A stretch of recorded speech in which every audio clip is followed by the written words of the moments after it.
I was at this dive bar last Friday, the kind of place where the music is just a bit too loud to actually think. I ran into a guy wearing a perfectly distressed Sex Pistols shirt, leaning against the jukebox like he held the patent on rebellion. He was holding court, talking about how real culture had died and how kids today are too soft to understand what it means to actually push back. His eyes were wide, lit with this intense nostalgic fire. He kept using words like raw and authentic, claiming that back in his day, you didn't just listen to the music, you lived the defiance. But then the conversation shifted. Someone at the table brought up a recent piece of social criticism, something a bit dense, questioning whether the old ways of the scene were actually just another form of exclusion. The change in him was instantaneous. The fire didn't just go out, it turned into a wall of ice.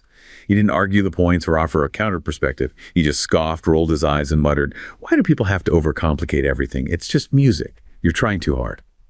It was fascinating. This man, who prided himself on being a rebel, was suddenly terrified of a sentence that required more than 10 seconds of reflection.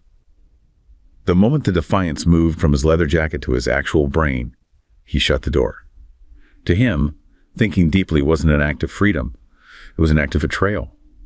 He wasn't looking for a challenge. He was looking for a comfortable bunker made of old vinyl and simple slogans. That sudden retreat, that visceral fear of being intellectually uncomfortable, left me wondering.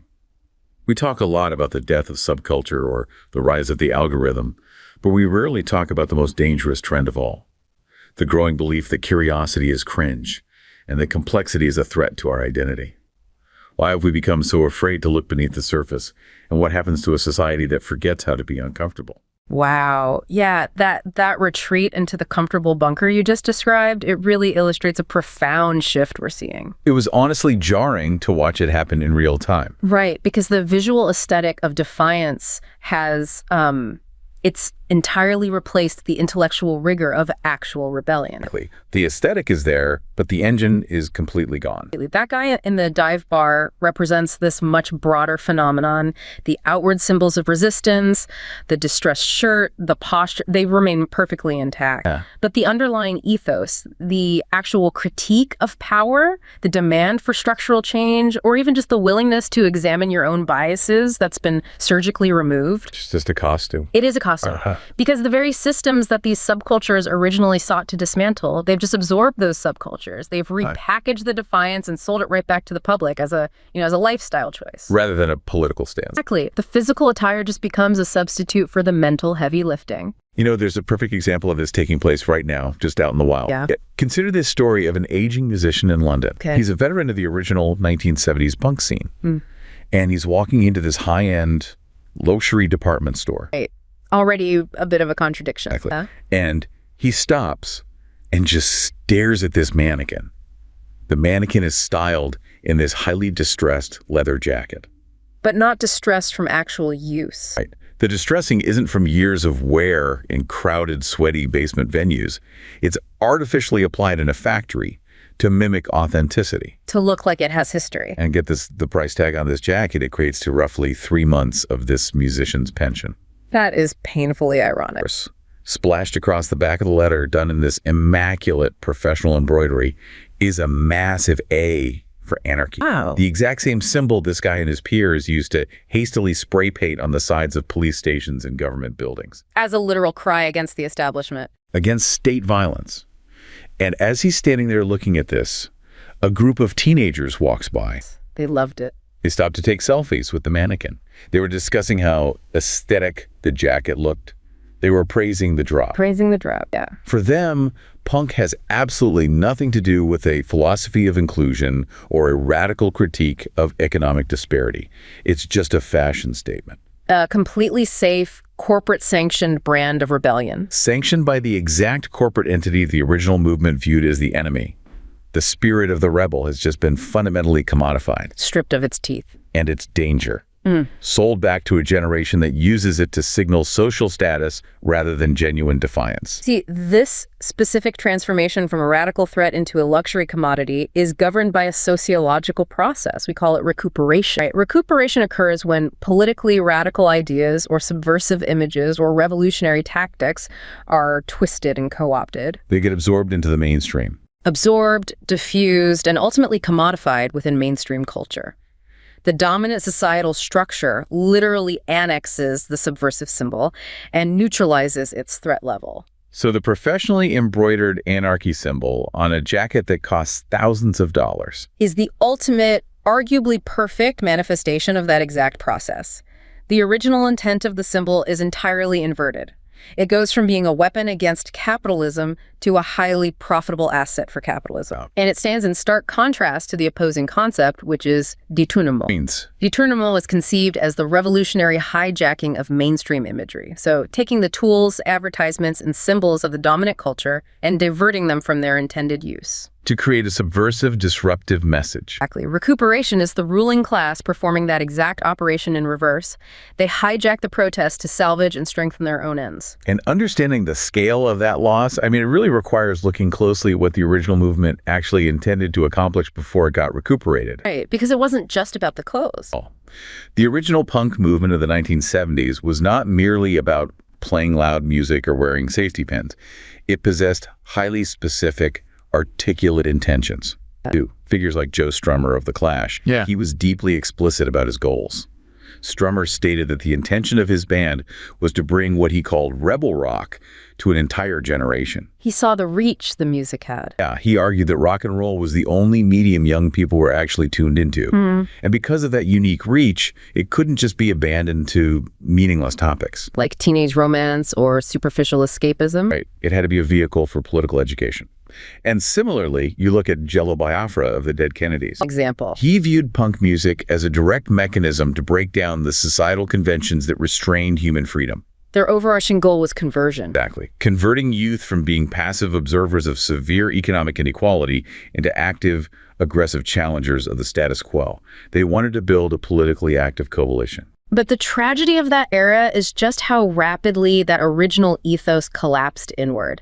And this happened long before the luxury brands ever got their hands on it. It rotted from the inside. By 1979, merely a few years into the height of the movement, John Lydon of the Sex Pistols publicly observed that punk had already devolved into a fascist, gate-kept ideology. Just a few years in. Yes. He noted that instead of liberating people from societal constraints, it had turned into an extraordinarily rigid system. It dictated exactly how an individual must behave. What they must wear. What they were allowed to think, just to be considered part of the group. Lydon concluded that one group of oppressors had simply been replaced by another. And in terms of actual liberation, nothing was achieved. Nothing. The internal gatekeeping of the subculture began prioritizing strict conformity to a visual aesthetic over the individualistic, politically active philosophy it was built on. The rebellion calcified into a uniform. And that calcification brings us to the immense, almost blinding hypocrisy of modern fast fashion brands mass-producing these rebellious images today. The irony is pretty thick. It's deeply bitter. There is a profound irony in a consumer purchasing a mass-produced Dead Kennedys t-shirt from a mall or an online retailer. Right. That item of clothing is manufactured through the direct, documented exploitation of workers, often in highly unethical, unregulated conditions in the developing world. It is the product of a brutal global supply chain. Exactly. Yet, the band, whose logo is printed on that shirt, dedicated their entire career to actively condemning corporate exploitation. Right. Think about the Dead Kennedy song, Soup is Good Food.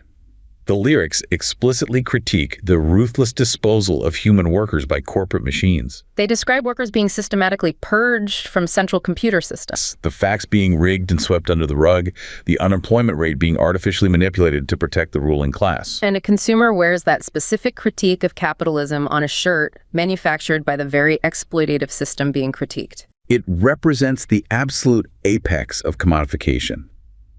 The critique itself becomes the product, and the wearer is entirely disconnected from the contradiction. And the music industry plays an equally active and calculated role in this hollowing out of rebellion. So, They achieve this by manufacturing what are essentially anti-stars. stars, like industry plant. They are meticulously designed and cultivated by executives to mimic the appearance of controversy. They use safe, focused, group-tested slogans. Slogans that merely gesture at rebellion. They might dye their hair, use profanity, or adopt an abrasive public persona, but they never once threaten the actual economic or social structures of the industry itself. Because they're owned by the industry. Exactly. They evoke the aesthetic of challenging the status quo, but their rebellion is entirely contained, predictable, and highly monetized. And that curated defiance fosters a specific psychological reaction in the audience, doesn't it? It fosters a psychological phenomenon known as the nostalgia of exclusion. The nostalgia of exclusion. When subcultures are fed this diet of hollow rebellion, they begin to cling to a rigid, pure, and entirely fictionalized idea of past resistance. Like the guy at the dive bar. This idealized past is constructed solely to serve as a weapon to reject new, challenging ideas. So when modern attempts at inclusivity or nuanced critique are introduced into the space, The self-appointed gatekeepers of the subculture label these new ideas as propaganda, or a corruption of the original purity. they weaponize the memory of their past rebellion as a shield to protect themselves from actual intellectual engagement in the present. But this refusal to engage with new ideas, this retreat into a comfortable mental bunker, it extends far beyond aging punks in dive bars or teenagers buying fast fashion band shirts. Oh, it's everywhere. The entire architecture of modern digital life actively promotes, enforces, and rewards this exact type of intellectual complacency. It's built into the code. The platforms utilized by billions of people every single day are mathematically structured to ensure that a user rarely, if ever, has to face the discomfort of a genuinely challenging thought. The algorithmic curation of content actively promotes intellectual complacency by rewarding simplistic narratives over nuanced discourse. Take the story of Clara, for instance. She's a university student who experienced this neurological shift firsthand. What happened to Clara? Clara realized one evening that she could no longer read a physical book for more than 10 minutes without reflexively checking her phone. That's a very common experience now. She described the current state of her mind as a pruned bonsai tree. That is a terrifying visual. Right? It was no longer growing wildly. It was being meticulously shaped and clipped by the 15-second burst of content on her algorithmic feed. Because the algorithm driving her application had learned, through millions of micro-interactions, that she responded most strongly to outrage bait. Outrage bait. Short, highly edited video clips that took incredibly complex, multi-layered historical or political conflicts and reduced them into simple binaries. Absolute good guys versus absolute bad guys. Exactly. And when Clara attempted to step outside this ecosystem and watch a long-form historical documentary. One that offered a counter perspective. Yes, one that explored moral gray areas and ended with a messy, unresolved conclusion. Oh. She experienced a visceral negative reaction. She didn't feel stimulated by the nuance. Oh. Instead of feeling intellectually stimulated, she felt profoundly bored, deeply irritable, and agitated. The algorithm had not merely fed her content, it had rewired her baseline expectations for how reality itself should be structured. Exactly. Because the documentary lacked a quick, easily digestible moral victory, Clara began to view the nuanced discourse as a scam or deliberate propaganda. Complexity had become her enemy simply because it failed to provide the immediate dopamine hit she had been conditioned to require. And the technological framework driving Clara's experience operates primarily through algorithmic filtering. Right?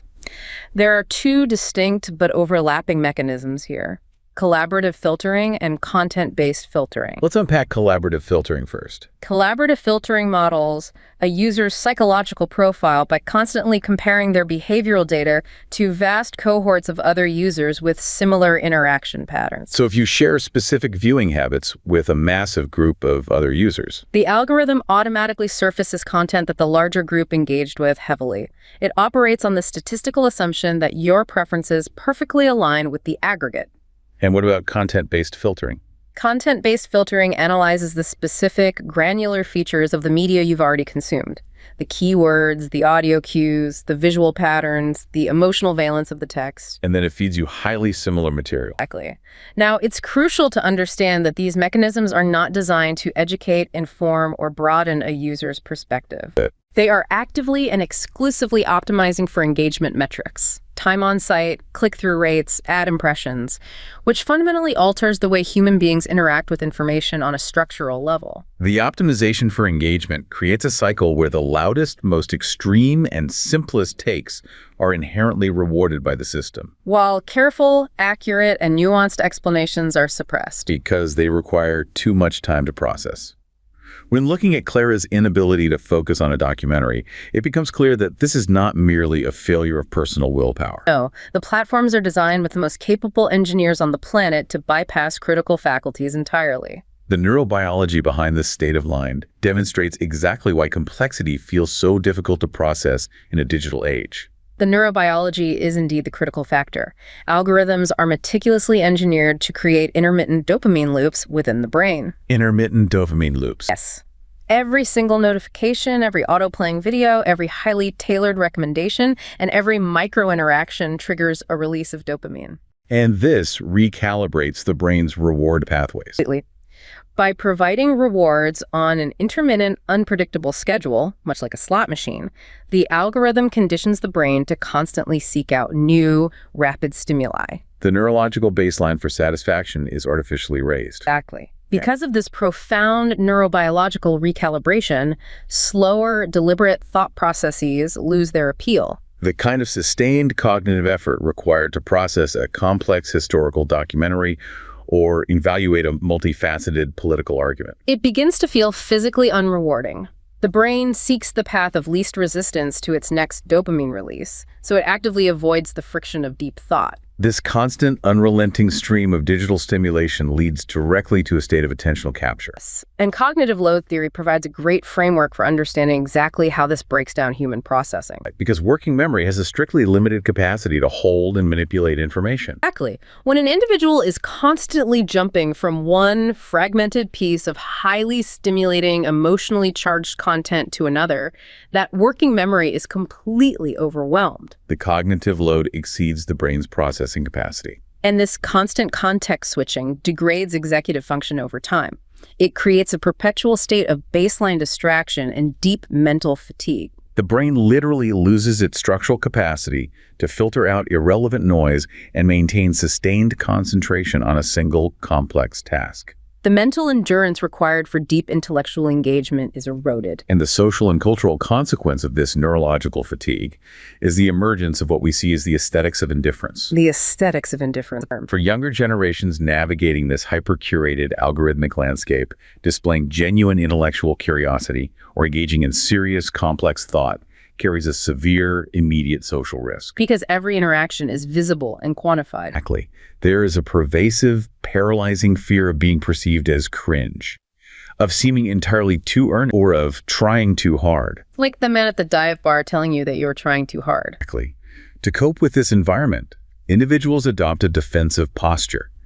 They meticulously mask their intellectual curiosity behind thick layers of irony, sarcasm, and performed attachment. Satire and cynicism become default defense mechanisms. They are utilized to guard against the vulnerability required for genuine intellectual engagement and discovery. And when massive populations are isolated in their own algorithmic feeds, engaging exclusively with content that triggers their specific dopamine loops and validates their pre-existing biases, Society experiences epistemic fragmentation. a shared understanding of reality fundamentally dissolves. Individuals are presented with a completely personalized, algorithmically generated set of facts, historical narratives, and interpretations of current events. Because these personalized realities no longer intersect or overlap, collective discourse becomes structurally impossible. Two people cannot meaningfully debate the nuances of a societal problem if they do not share the exact same foundational knowledge that the problem even exists. Or if they operate on completely contradictory sets of basic facts. This fragmentation creates highly isolated digital tribes. And crucially, the boundaries of these tribes are enforced not merely by the software architecture, but by profound involuntary physiological responses. This is the biological part that is so fascinating. When the algorithm fails, when a user is suddenly and unexpectedly exposed to information that shatters their carefully curated reality, the reaction is rarely a polite intellectual disagreement. It manifests as an acute biological event. Yes. Psychological resistance to cognitive dissonance in digital echo chambers reinforces anti-intellectualism and actively hinders critical self-reflection. This biological reality is perfectly illustrated by the case of a man named Elias. Elias lived in a bustling European capital, surrounded by millions of people. Yet he spent his evenings entirely curated by a digital tribe that validated every single one of his specific political anxieties and worldview constructs. His feed was a seamless mirror of his own thoughts. Exactly. One night, an old friend of his posted a deeply nuanced, long-form essay. And this essay did not fit the usual script of shared outrage. It introduced contradictory evidence, highlighted moral ambiguities, and challenged the foundational assumptions of Elias's tribe. So what happened when Elias began reading the essay? He didn't experience a moment of curiosity or a desire to debate. He felt a physical jolt. It was a genuine, visceral threat response. Nervous system kicked in. His heart rate spiked dramatically. His breathing became shallow. He experienced the exact physiological sensation of being hunted by a predator. Incredible. Instead of continuing to read the words or formulating a counterargument, he felt an overwhelming, desperate urge to purify his feed. He had to remove the threat. He immediately blocked his old friend. He deleted the entire history of their conversations to remove any trace of the dissenting voice. And then what? He immediately retreated to a comment section populated by hundreds of strangers who were loudly chanting the exact political slogans he found comforting. The cognitive dissonance was so physically painful that his central nervous system treated a different opinion identically to a biological pathogen entering his bloodstream. Elias's reaction serves as a textbook demonstration of cognitive resonance theory. The human mind possesses a deep evolutionary psychological necessity to maintain harmony and consistency between what it already knows and what it currently experiences. When a new experience violently contradicts existing values, beliefs, or self-identities, it generates cognitive dissonance. And the mental stress and psychological friction of this dissonance are highly uncomfortable. The easiest, most immediate, and metabolically efficient way to reduce that psychological stress is not to update one's worldview, which requires immense cognitive effort. It is to reject the source of the dissonance entirely. But the mechanisms behind this rejection go much deeper than a simple preference for being right. Absolutely. Decades of evolutionary biology and cognitive science research show that this specific reaction evolved strictly for physical survival. The predictive dissonance model explains this mechanism clearly. Right, because in the physical world, early humans faced an endless, overwhelming influx of sensory stimuli. To avoid sensory overload and react quickly to threats, the human brain evolved to become a prediction engine. It constantly predicts patterns based on past experiences. Minimizing errors in these predictions is crucial for optimal cognitive functioning and survival. If the brain predicts a rustle in the grass as the wind, but it is actually a predator, that is a fatal prediction error. Fatal. Therefore, when modern humans encounter information that contradicts a deeply held belief or worldview, the brain does not merely register a differing opinion in a debate. It registers a technical, fundamental prediction error at the neurological level. And a prediction error of that magnitude triggers an acute, highly disproportionate emotional response. The racing heart, the shallow breathing, and the feeling of being hunted that Elias experienced are literal biological alarms sounding in the body. The brain interprets the contradictory information as a direct threat to its predictive models. Because those predictive models are tied to physical survival and vital social cohesion within the tribe, the threat is treated as existential. This framing radically changes how digital echo chambers must be viewed. They are not merely the result of technological failings, bad user interface design, or weak moral character. They are deeply ingrained psychological survival mechanisms that have been weaponized by massive scale. The algorithmic echo chamber allows the human brain to maintain perfect cognitive harmony without ever having to pay the metabolic and emotional cost of resolving prediction errors. It provides a synthetic environment where the brain's predictions are always 100% correct. So if telling someone they are wrong triggers an unavoidable biological threat response and forces them to retreat into a defensive posture, the entire approach to engaging with ideological opposition must be rethought. Engaging in a battle of facts against a biological firewall is entirely futile. We have to find a way to bypass the firewall. There is a powerful, real-world example that demonstrates exactly how to override this biological trigger. The Florida incident. During a highly volatile protest surrounding white nationalist Richard Spencer's speech at the University of Florida, violence broke out in the crowd. Tensions were at an absolute peak. An unidentified person approached a known white supremacist in the crowd named Randy Furness and punched him directly in the face, disappearing immediately into the chaos. And that physical action, while perhaps feeling entirely justified to the attacker in that moment, achieved absolutely nothing in terms of altering Furness's ideology. In fact, it only deeply confirmed his hostile, aggressive, predictive model of the world. The punch validated his belief that he was under attack by a dangerous enemy. Contrast that physical attack and its resulting entrenchment with the actions of a racism activist named Aaron Courtney, which occurred just moments later in the exact same crowd. Courtney approached the bleeding Furness.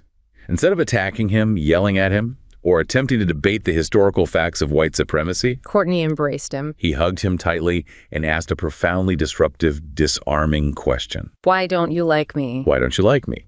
This single, unexpected act of engagement de-escalated the violence entirely. By asking this specific question, Courtney did not tell Furness he was wrong.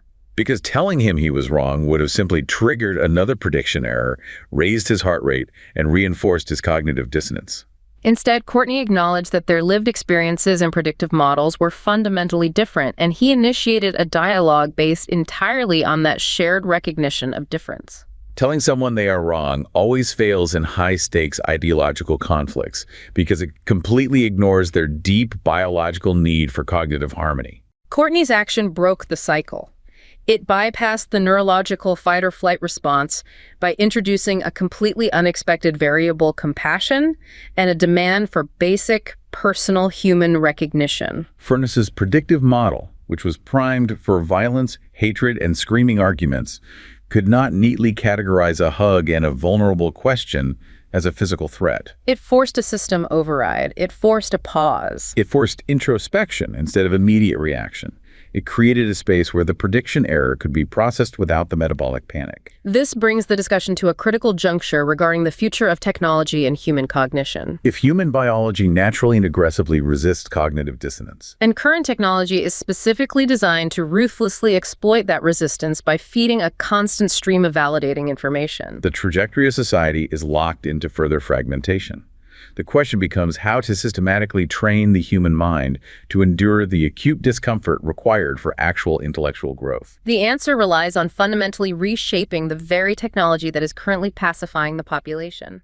A transition must occur from examining how algorithms pacify the mind to how technological architectures could be deliberately, ethically structured to challenge it. This requirement introduces the theoretical concept of cognitive dissonance artificial intelligence, or CDAI. CDAI, this is a radical departure from how AI is currently built. Completely. Traditional AI-augmented systems, the ones currently integrated into daily life, are designed explicitly as oracles of certainty. They are built to streamline decision-making, minimize cognitive load, and optimize efficiency at all costs. You ask a question, and they give you the single best, most synthesized answer as quickly as possible. But relying entirely on this architecture creates a severe existential risk of epistemic control. It perfectly aligns with Aldous Huxley's warnings in Brave New World or George Orwell's 1984. If an omnipresent AI system always delivers seamless, authoritative, definitive answers, it pacifies the user into absolute intellectual conformity.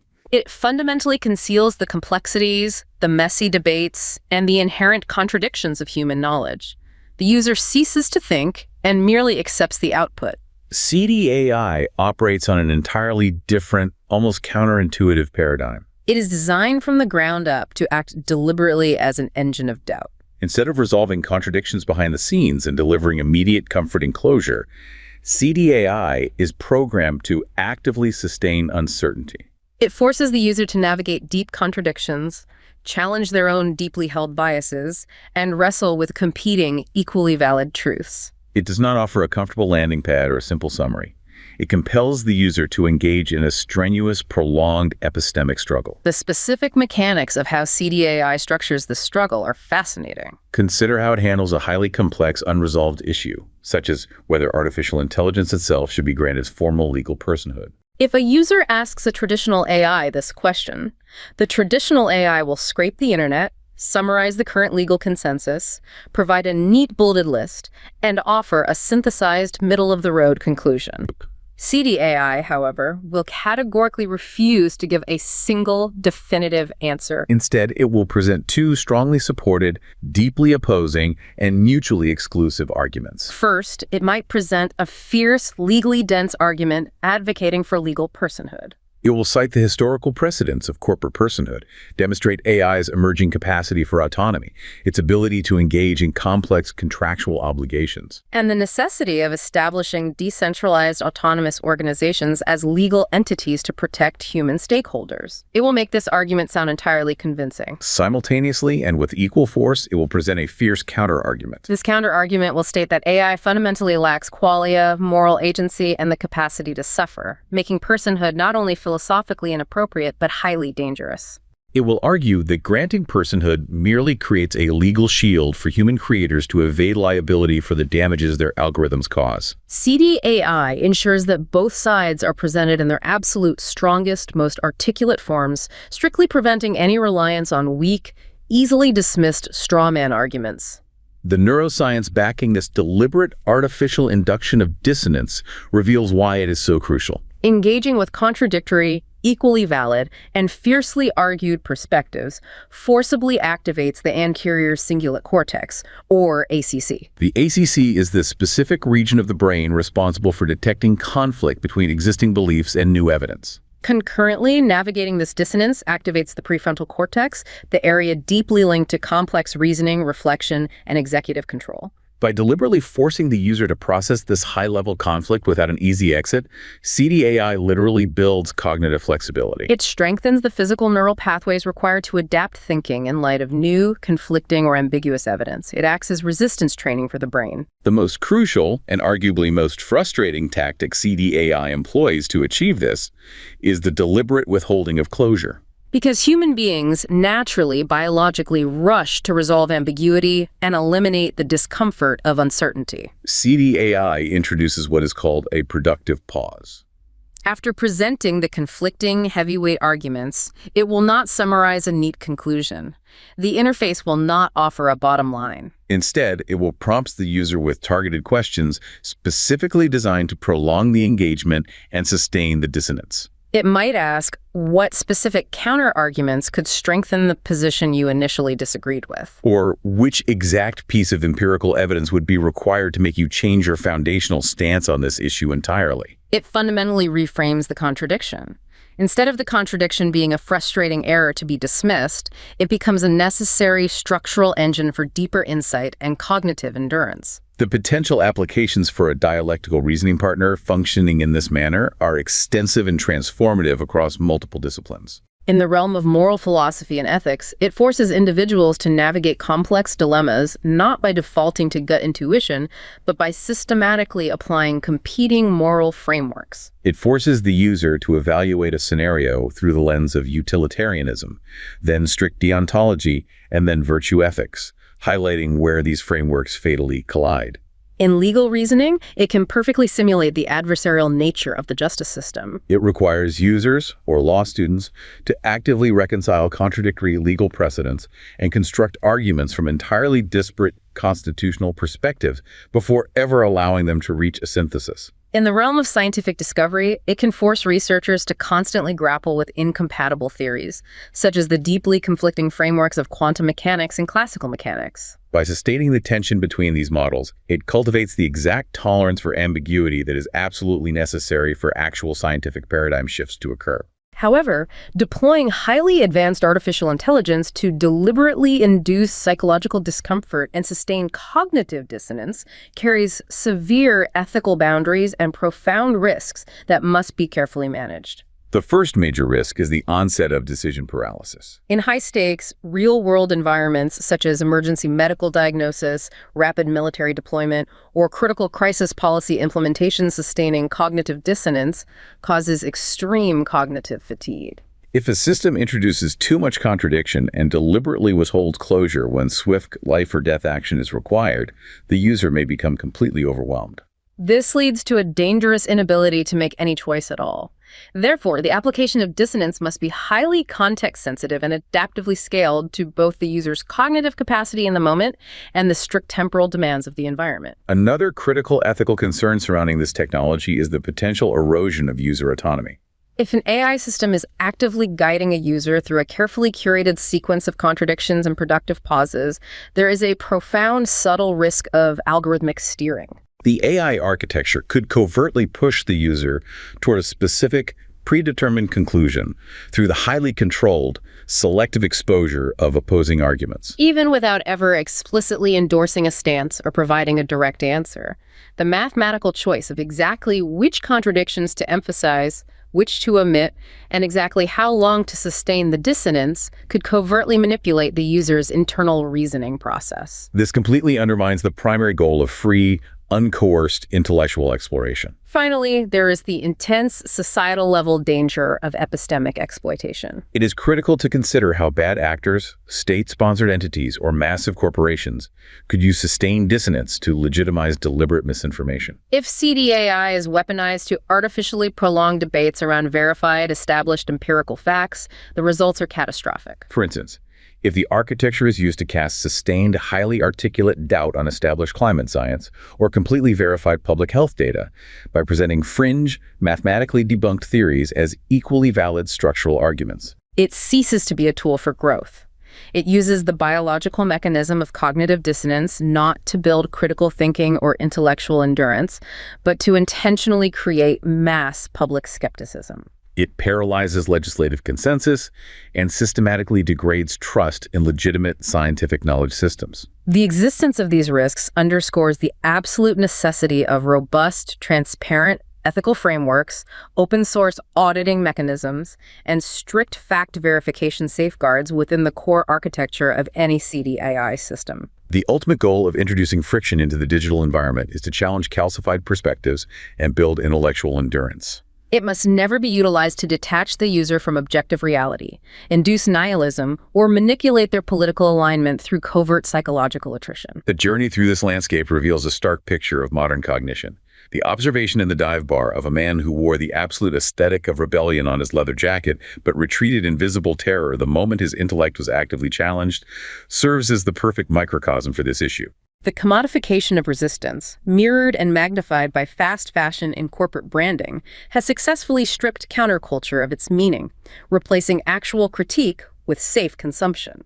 Furthermore, digital environments, driven entirely by the ruthless economics of attentional capture and algorithmic curation, have actively and deliberately rewired human neurobiology. They have trained the brain to seek out simplistic, validating outrage and to violently avoid the metabolic friction of nuance. The biology of the echo chamber demonstrates that the visceral rejection of opposing viewpoints is not merely stubbornness, but a deep-seated evolutionary survival mechanism designed to prevent prediction errors and maintain tribal identity at all costs. Overcoming this requires more than just willpower. It requires redesigning the technological infrastructure. Transitioning from artificial intelligence that pacifies society with easy, instantaneous answers to a dialectical architecture that deliberately induces cognitive dissonance may be the necessary step to rebuild collective intellectual endurance. The thread connecting every element of this analysis is the absolute necessity of friction. The ultimate form of rebellion in a hyper-curated, algorithmic world is no longer found in a specific style of dress or a loud genre of music.